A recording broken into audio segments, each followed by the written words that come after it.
साईं राम साईं श्याम दुख भंजन तेरु नाम।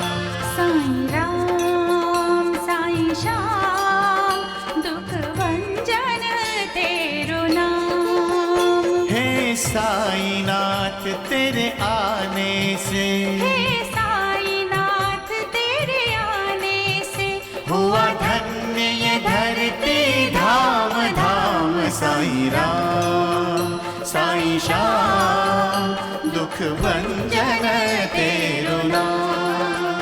साईं राम साईं श्याम दुख भंजन तेरु नाम।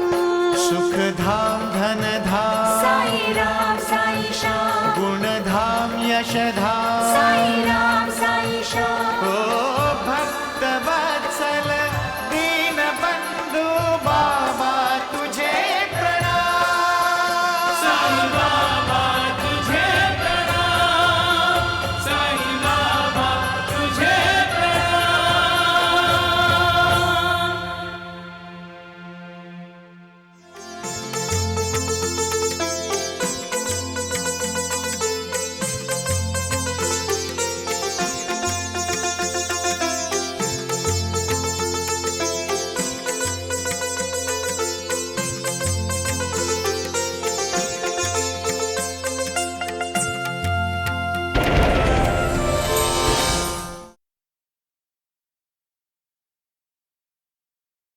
तेरा भी कमाल है मालिक।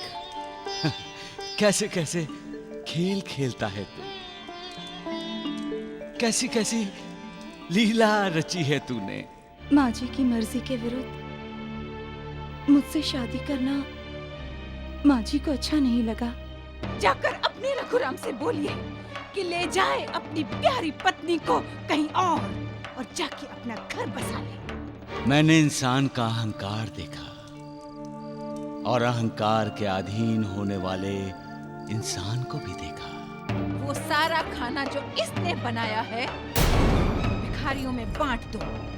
माँ बाप का अपमान करना क्षम्य अपराध है और जन्म देने वाली माँ को लात मारने के लिए कोई क्षमा नहीं है।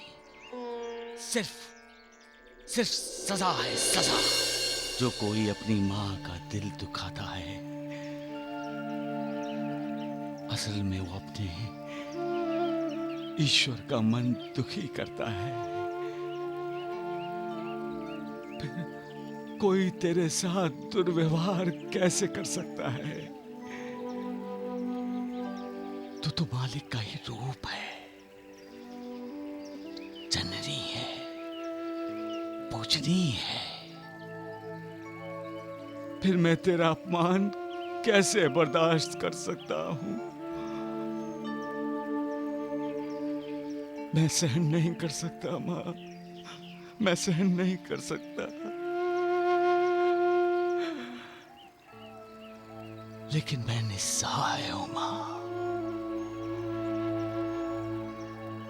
कर्म बंधन के जंजाल में जकड़े हुए इंसान को कैसे मुक्त करूं मां? कैसे मुक्त करूं मां? कैसे मुक्त करूं? देवा, देवा, मैं जानता हूं गुरुजी, तुम सब मुझसे क्या पूछना चाहते हो। मैंने आज तक किसी को नहीं ठुकराया। मैं तो यहां सबको करुणा देने आया हूं। जो कोई मेरे पास आता है वो खाली हाथ नहीं जाता। मैंने मंगेश का भला ही किया है क्षमा, फिर भी उसने अपनी मां का जो अपमान किया है उसे मैं कभी नहीं भूल सकता। इसलिए उसे देखते ही मुझे क्रोध आया।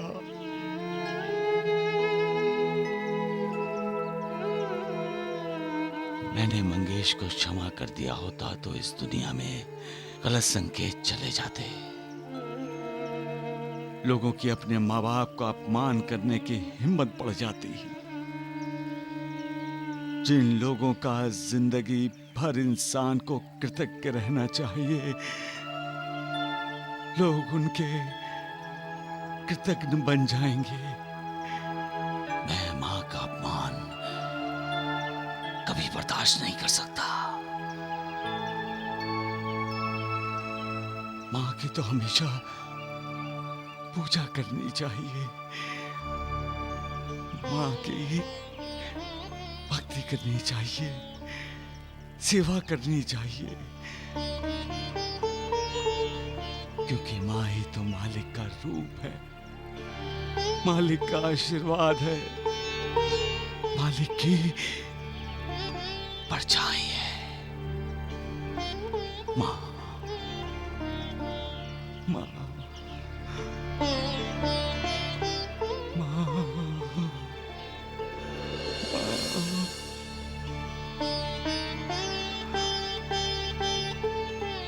सबका मालिक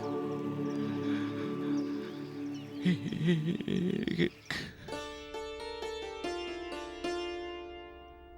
रघु, तुमने जो किया मुझे अच्छा नहीं लगा रघुराम। अब बार बार वही बात क्यों दोहराती हो माँ? न बैंड, न बाजा, न कोई समारोह, इसे शादी नहीं कहा जाता रघुराम। तुम उस लड़की को वापस अस्तगांव छोड़ आओ। वो मेरी पत्नी है माँ। अगर तुम्हें वही लड़की चाहिए तो ठीक है, रहने दो उसे घर में, पड़ी रहेगी। लेकिन तुम्हें दूसरी शादी करनी होगी। तुम मेरी दूसरी शादी का विचार अपने दिल से निकाल दो।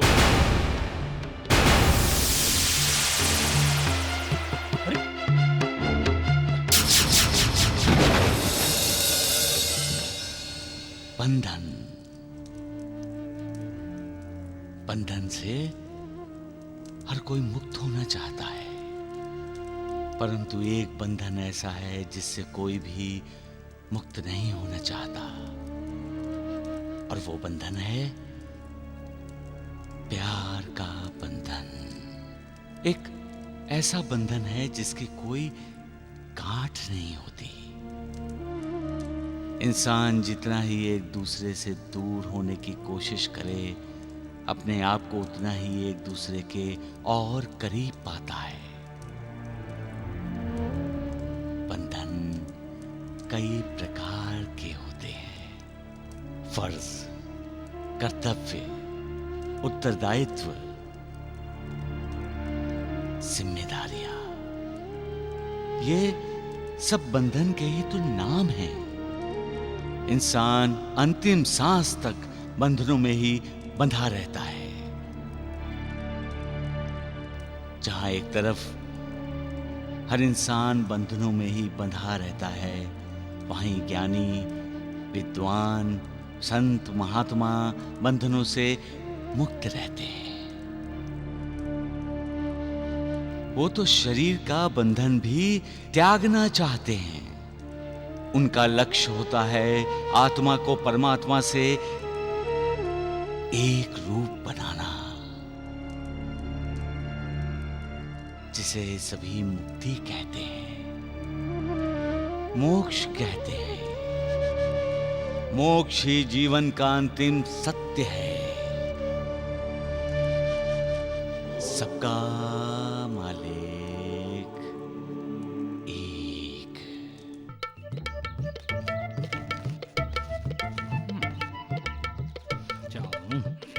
अरे राम राम, अरे नालायक गधे, अरे ये क्या बदतमीजी है ढोंडिया? बदतमीजी नहीं है, दिखाई नहीं देता क्या है? अरे भगवान, ये तो हमारा ही बिस्तर है। ढोंडिया, बिस्तर बाहर क्यों फेंके? बिस्तर उठाओ और तुम तीनों शिरडी से बाहर निकल जाओ। क्या बकवास कर रहा है? जी, आपका ये चेला चादर से बाहर पैर फैला रहा है। सुन रहे हैं आप क्या कह रहा है ये? हाँ, मैं सुन रहा हूँ द्वारिकानाथ जी, मैं सुन रहा हूँ। फिर कृष्णा माई ने जो कहा है वो भी तो सुना होगा ना आपने।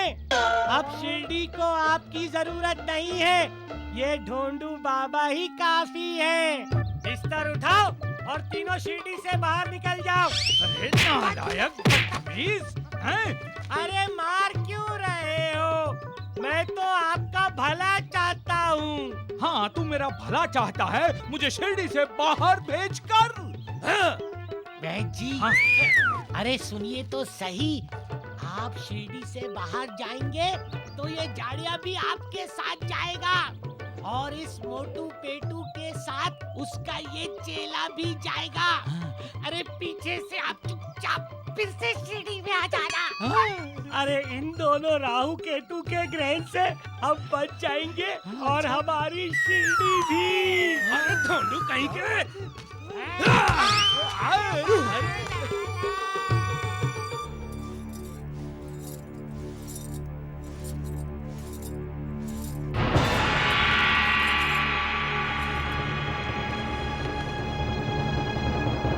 जैसे तुम ये कचरा घर से बाहर फेंकना चाहती हो ना, मेरा भी दिल करता है कि मैं तुम्हें भी उठा के घर से बाहर फेंक दूं इस कचरे के साथ। तुम कितनी निर्लज्ज हो, कितनी बेशर्म हो तुम। हाँ, इतनी निर्लज्ज, इतनी बेशर्म औरत मैंने आज तक नहीं देखी। इतना कुछ मैंने तुम्हें कहा और तुम हो के इस घर से गई ही नहीं। अरे तुम्हारी जगह कोई और होती ना तो अपने मायके चली गई होती।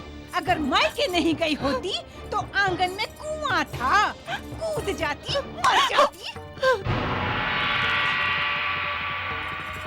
मगर तुम ऐसा क्यों करोगी? तुम्हें तो पैसे चाहिए, हाँ? और तुम जैसों को पैसों के लिए क्या मान और क्या अपमान, हाँ? तुमने शादी रघुराम से नहीं, रघुराम की दौलत से की है ना? बोल, कितने पैसे चाहिए तुझे? मेरे रघुराम को छोड़कर जाने के लिए मैं तुम्हें तुम्हारी पूरी कीमत दूंगी। जितना चाहिए उससे ज्यादा दूंगी। ये ले 10,000, 25,000, 50,000, कितने पैसे चाहिए तुझे बोल? इससे ज्यादा चाहिए तो वो भी दूंगी। अरे तू बोल मनहूस, कुछ बोल।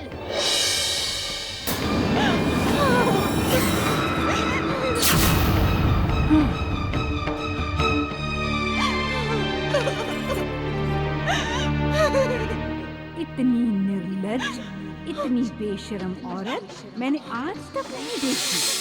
इतना कुछ मैंने तुम्हें कहा और तुम हो के इस घर से गई ही नहीं। तुम्हारी जगह कोई और होती ना तो मैके चली गई होती।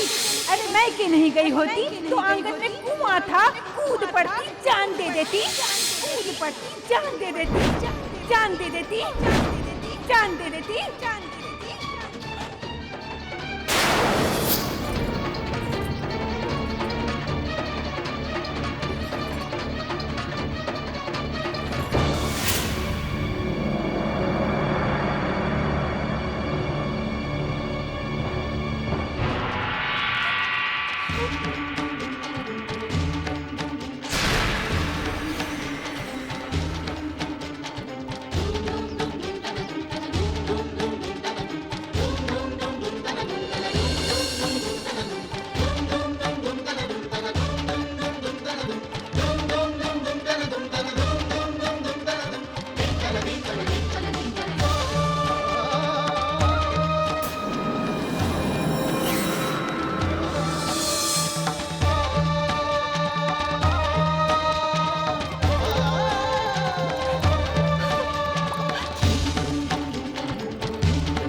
जान देना चाहती हो?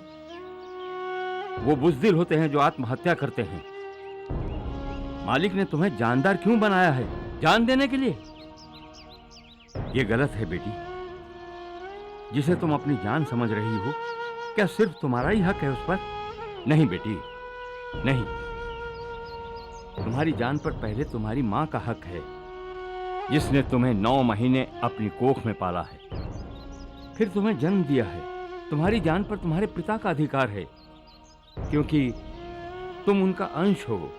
उन्होंने तुम्हारी मां के साथ मिलकर तुम्हें पाला है, पोसा है, दुखों का सामना आगे बढ़कर किया है। अब तुम्हारी जान पर अधिकार है तुम्हारे पति का, क्योंकि अब वो तुम्हें अपनी जान समझता है। उसने तुमसे शादी इसलिए की क्योंकि वो तुमसे प्यार करता है। खुदकुशी करके तुम उसके प्यार का मजाक बना रही हो। बेटी, जो कायर होते हैं, डरपोक होते हैं, वही जिंदगी से दूर भागते हैं। जो हिम्मत वाले होते हैं, वो डटे रहते हैं। जिंदगी एक चुनौती है बेटी, उससे दूर भागा नहीं करते, बल्कि उसका सामना करते हुए जिंदगी जीते हैं।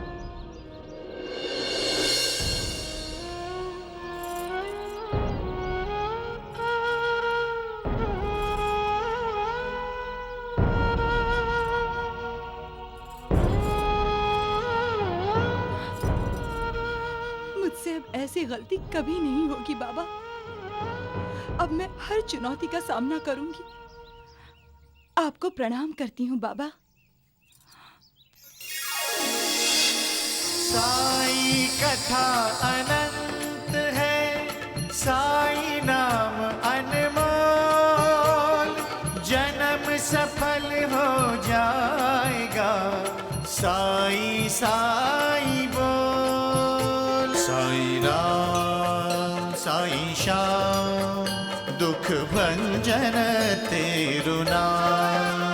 साई राम साई श्याम, दुख भंजन तेरो नाम। बाबा, वो फकीर आप ही थे ना बाबा? मुझे रोकने के लिए आप ही आए थे ना बाबा? बाबा, आप आए और मैं बदनसीब अपने बाबा को पहचान न सकी बाबा। मुझे क्षमा कर दीजिए बाबा, मुझे क्षमा कर दीजिए।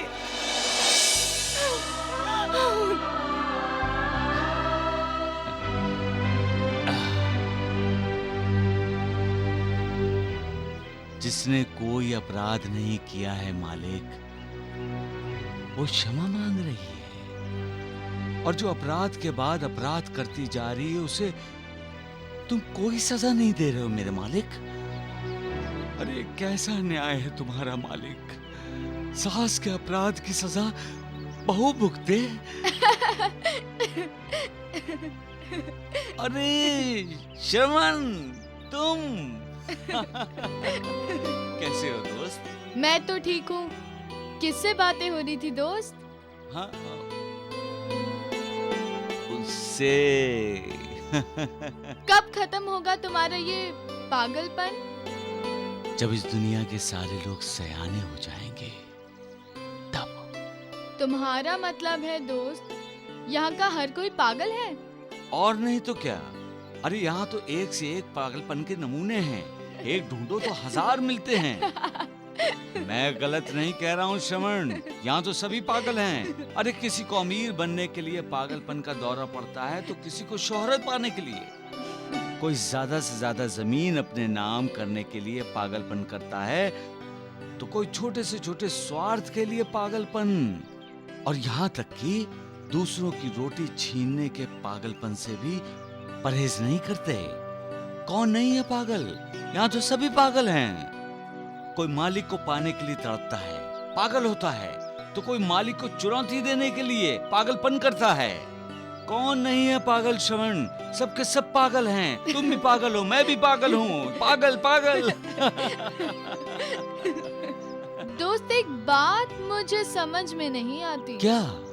उस दिन तुम किसी को पत्थर फेंक कर मार रहे थे, फिर भी ये लोग तुम्हारे पास क्यों आते हैं? पागल के पास पागल ही तो आते हैं श्रवण दोस्त, जैसे तुम आए हो। मैं?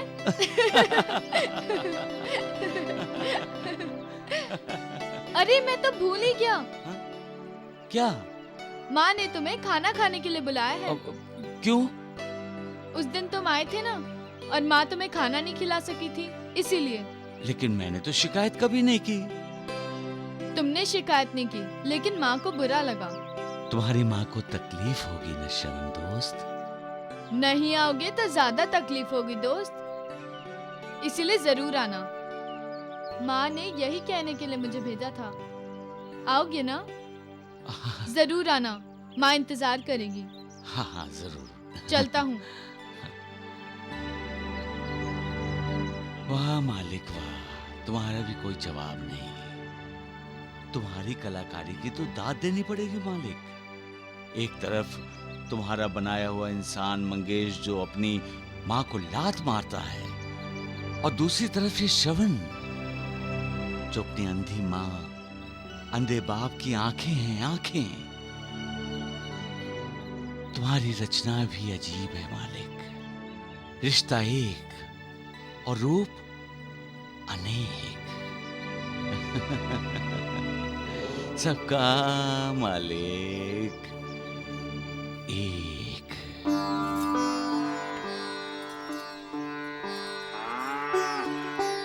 पौना, मैं भी कैसी पागल हूँ। पौना यहाँ कैसे?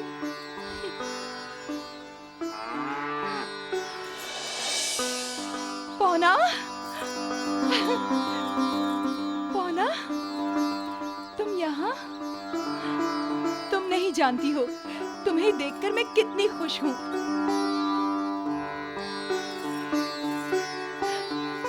अच्छा पौना, ये बताओ कि माँ कैसी है? पिताजी कैसे हैं? बहुत अच्छे हैं। अरे पौना, ये तुम बोल रही हो? नहीं, ये तो मैं बोल रहा हूँ बेटी। पिताजी, माँ, पिताजी, माँ, आप लोग यहाँ? हाँ। कैसी हो बेटी? खुश हूँ माँ, बहुत खुश हूँ। आपके दामाद मुझे फूल की तरह रखते हैं। तुम खुश हो, ये सुनकर हमें बहुत खुशी हुई बेटी। शादी के बाद तुम कैसी हो, यही चिंता सताए जा रही थी, इसीलिए तुमसे मिलने चले आए। चलिए पिताजी, आइए माँ।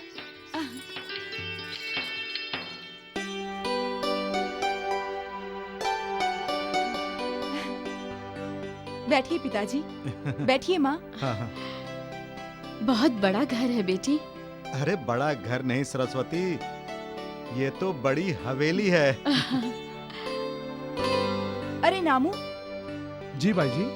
खेत पर जाकर छोटे जमींदार जी को बता देना कि आस्त गांव से उनके सास और ससुर आए हैं। जितना जल्दी हो सके घर पर आ जाए। जी भाई जी। जानकी, तुम्हारे घर वालों का व्यवहार तुम्हारे साथ कैसा है? सब लोग बहुत अच्छे हैं माँ, मुझसे बहुत प्यार करते हैं। आप लोग बैठिए ना, मैं पानी लेकर आती हूँ।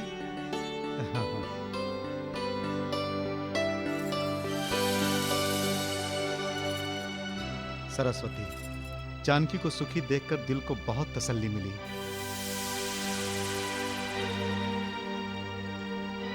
भगवान का शुक्र है, हमारी जानकी बहुत खुश है।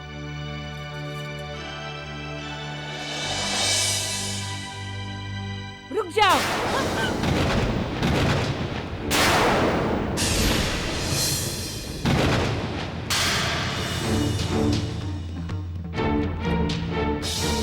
माँ, पिताजी, ये है माँ जी, मेरी सासू माँ।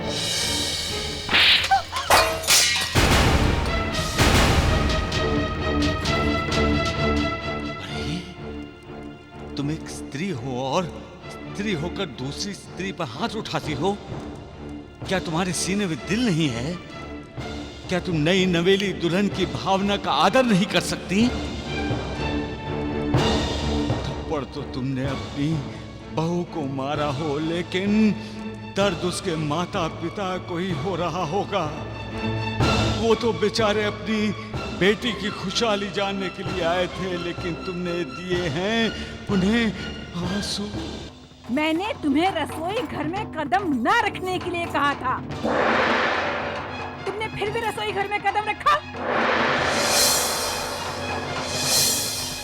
माँ जी, मैं तो पानी लेने के लिए। भिखारियों को पानी हवेली के बाहर पिलाया जाता है, घर के अंदर नहीं। माँ जी चुप! ऊंची आवाज में बात की ना तो जुबान काट कर फेंक दूंगी। चल, पहले इन भिखारियों को बाहर का रास्ता दिखा, बाहर जाने के लिए बोल, अभी के अभी, इसी वक्त।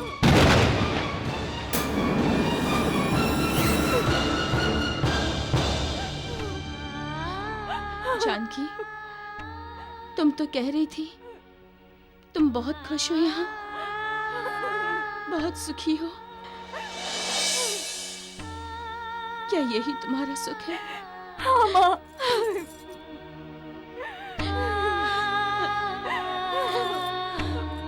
फूल की तरह रखते हैं ना तुम्हारे ससुराल वाले। बेटी के दिल का दर्द एक माँ का दिल ही महसूस कर सकता है।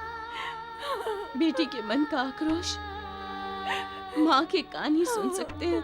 हर माँ चाहती है ससुराल में उसकी बेटी खुशहाल रहे, सुखी रहे, हमेशा मुस्कुराती रहे। लेकिन जब वो ससुराल में अपनी बेटी की आंखों में आंसू देखती है, तब उसकी कश्ती बेटी के एक बूंद आंसू से डूलने लगती है। रोने के लिए इन भिखारियों को मेरा ही घर मिला था। अभी तक गए नहीं ये लोग, खुद जाएंगे या मुझे जाकर इनको बाहर का रास्ता दिखाना पड़ेगा? बेटी, अब हम चलते हैं। मैंने आप लोगों को पानी भी नहीं पिलाया पिताजी। तुम्हारी सासू माँ ने बहुत पानी पिला दिया बेटी, सारी प्यास बुझ गई। मेरी बात मानो जानकी, हमारे साथ घर चलो। हाँ जानकी, अभी घर चलो। जो कायर होते हैं, डरपोक होते हैं, वही जिंदगी से दूर भागते हैं। जो हिम्मत वाले होते हैं वो डटे रहते हैं। जिंदगी एक चुनौती है बेटी, उससे दूर भागा नहीं करते, बल्कि उसका सामना करते हुए जिंदगी जीते हैं। क्या सोच रही हो तुम? मैंने कहा ना, चलो हमारे साथ। नहीं पिताजी, अब मैं यहीं रहूंगी रघुराम जी के साथ। जहाँ मेरे पति हैं, वहीं मेरा घर है। सोच लो जानकी। सोच लिया है माँ। शादी के बाद पति का घर ही पत्नी का घर होता है। मैं इस घर को छोड़कर कैसे जा सकती हूँ? मुझे आशीर्वाद दो माँ कि मैं इस फर्ज को निभा सकूं। पिताजी। बेटी, हमारा आशीर्वाद तो हमेशा तुम्हारे साथ है, लेकिन आप मेरी चिंता मत कीजिए पिताजी। आपकी बेटी अब कमजोर नहीं है और ना ही अकेली। वो है ना मेरे साथ। चलो जानकी की माँ, अब हमें चलना चाहिए। सदा सुखी रहो बेटी। तुम्हारे सारे दुख मेरे रास्ते में पड़े। माँ। जानकी की माँ, चलो, वरना फिर से हमारा अपमान होगा। हम तो सह लेंगे, लेकिन अपनी बेटी को सहते हुए नहीं देख सकते। चलो।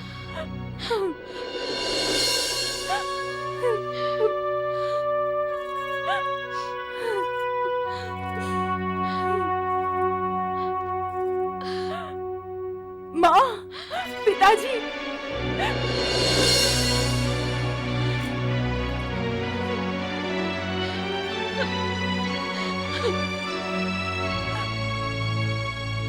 माँ, पिताजी, माँ। जानकी के लिए मैं ये साड़ी लाई थी, वो हमारे ही पास रह गई। अब भूल जाओ जानकी को। ये क्या कह रहे हैं आप? ये मैं नहीं, हालात कह रहे हैं सरस्वती। नहीं हमें अब जानकी को भूलना ही होगा। नहीं। माँ! पिताजी! माँ! पिताजी!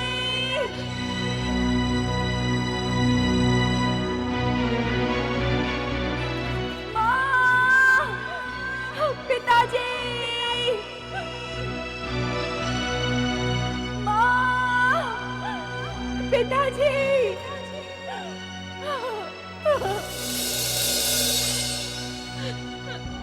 कहाँ चले गए आप लोग? मुझसे भूल हो गई। मुझे माफ कर दीजिए पिताजी। मुझे माफ कर दो माँ। इस वक्त अगर हम उसके सामने आए तो हमारी बेटी कमजोर हो जाएगी और कोई भी कमजोर इंसान हालात का सामना नहीं कर सकता। हम उसके माँ बाप हैं। हम उसे कमजोर होते हुए कैसे देख सकते हैं सरस्वती? ये अकेली नहीं है, सबका मालिक इसके साथ है। सरस्वती, इसे इसकी लड़ाई लड़ने दो इसे।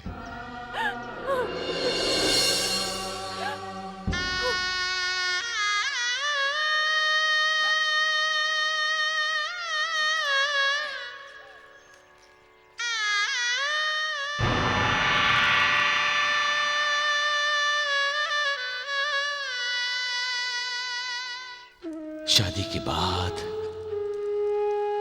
बेटी क्या अपने माता पिता के लिए पराई हो जाती है? क्या बेटी पर माता पिता का कोई हक नहीं रहता? हमारे जानवरों पर जब कोई हाथ उठाता है तब तो हम हाथ उठाने वाले से झगड़ा कर लेते हैं, लेकिन बेटी पर हाथ उठाने वालों के सामने खामोश क्यों रह जाते हैं? क्यों भीगी बिल्ली बन जाते हैं? क्यों? वो बेटी के ससुराल वाले हैं इसलिए? क्या बेटी के ससुराल जाते ही बेटी के साथ हमारा रिश्ता खत्म हो जाता है? नहीं, रिश्ता ये कभी नहीं खत्म होता। माँ ही रहती है और बाप ही रहता है। माँ बाप की बेटी माँ बाप की ही रहती है। जब ऐसा है तब हम क्यों ऐसा बर्ताव करते हैं मानो अब हमारी बेटी हमारी है ही नहीं? क्यों हम इतना डरते हैं? क्यों हम अपनी बेटी के भविष्य के लिए परेशान होते हैं? क्यों हम अपनी बेटी को लेकर असुरक्षित महसूस करते हैं? बेटी के माता पिता भिखारी नहीं हैं। भिखारी तो वो लड़के वाले हैं वो जिन्हें कन्यादान में लड़की दी जाती है। माता पिता को हमेशा याद रखना चाहिए, बेटी शादी के बाद भी उनकी अपनी है, पराई नहीं। परायापन का एहसास ही बेटी को कमजोर बना देता है। सबका मालिक एक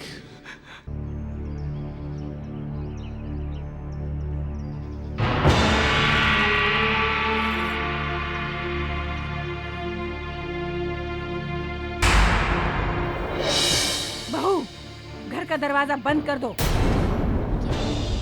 मैंने कहा बहू, घर का दरवाजा बंद कर दो।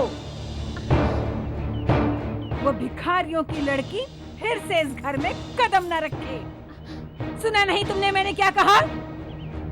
लेकिन माँ जी, हमने दरवाजा बंद कर दिया तो जानकी जाएगी कहाँ? वनवास में? तुम्हें क्या करना है? जैसा मैं कहती हूँ जाओ वैसा करो। जाओ।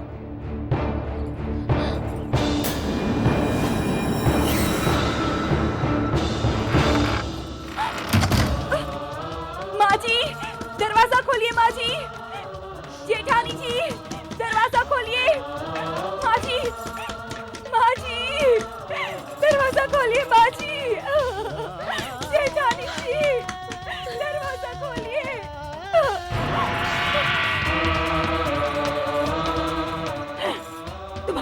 घर के सारे दरवाजे बंद हो चुके हैं। अपने माँ बाप के साथ गई क्यों नहीं? माँ जी, मैं तुम्हारी माँ जी नहीं हूँ। जाओ जाओ यहाँ से। माँ जी, दरवाजा खोलिए माँ जी, दरवाजा खोलिए।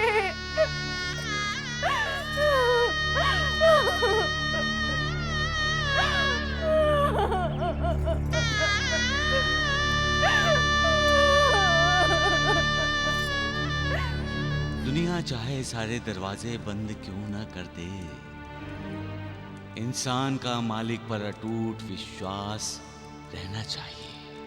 उसका विश्वास ही उसे सब्र करने की ताकत देता है।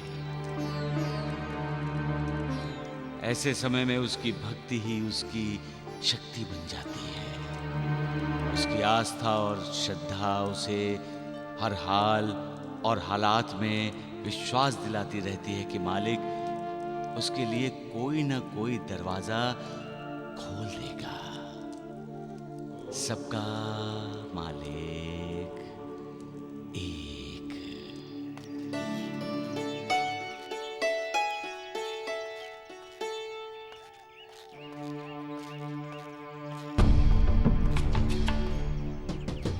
जानकी,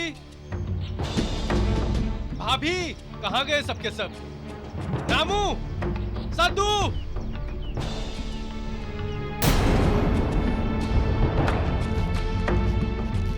दरवाजा बंद क्यों था भाभी? और वो जानकी के माता पिता आए थे ना, कहाँ है वो लोग? जानकी, जानकी, जानकी, रघु आए हैं। कमरे में तो कोई नहीं है, ना जानकी और ना मेरे सास ससुर जी। माँ, जानकी कहाँ है? मुझे क्या पता? माँ, तुम घर में रहती हो और तुम्हें पता नहीं कि जानकी कहाँ गई है?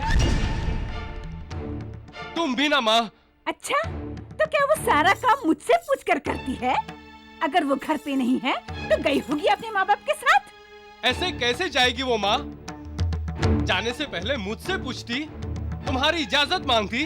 अच्छा, तो क्या इस घर में आने से पहले तुमने या उसने ली थी मेरी इजाजत? तो आज क्यों लेने लगी वो जाने से पहले मेरी इजाजत? जानकी, जानकी, पौना, ये तो पौना गाय की आवाज है।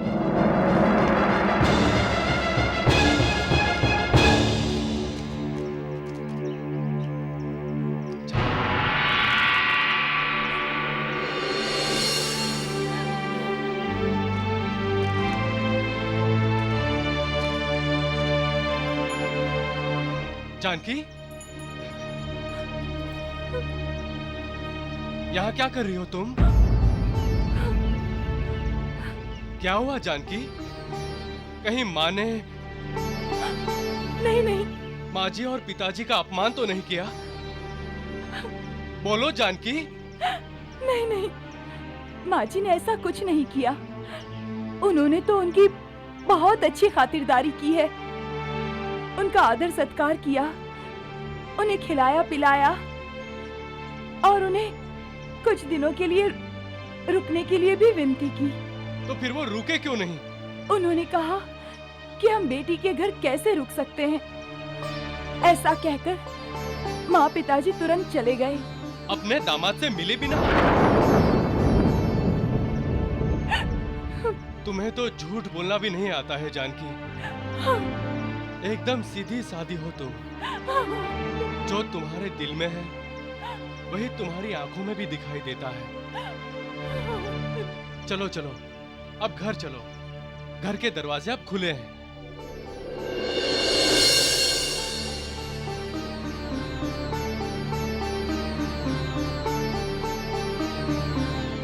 जीवन साथी वही है जो अपनी पत्नी के दिल की बात बिना बताए जान जाता है। उसका दुख महसूस करके उसे सुख देने की हर कोशिश करता है। अगर पत्नी की आंखों में आंसू हों तो उन आंसुओं को पोंछ होठों पर हंसी के फूल खिलाता है। जीवन साथी का अर्थ ही है नई उम्मीद, नई आशा। पत्नी का भविष्य और भविष्य के सुनहरे सपने, दुख सुख में पत्नी का साथ देने वाला, पत्नी की परछाई बनने वाला, पत्नी का मित्र, सखा, साथी। सबका मालिक एक।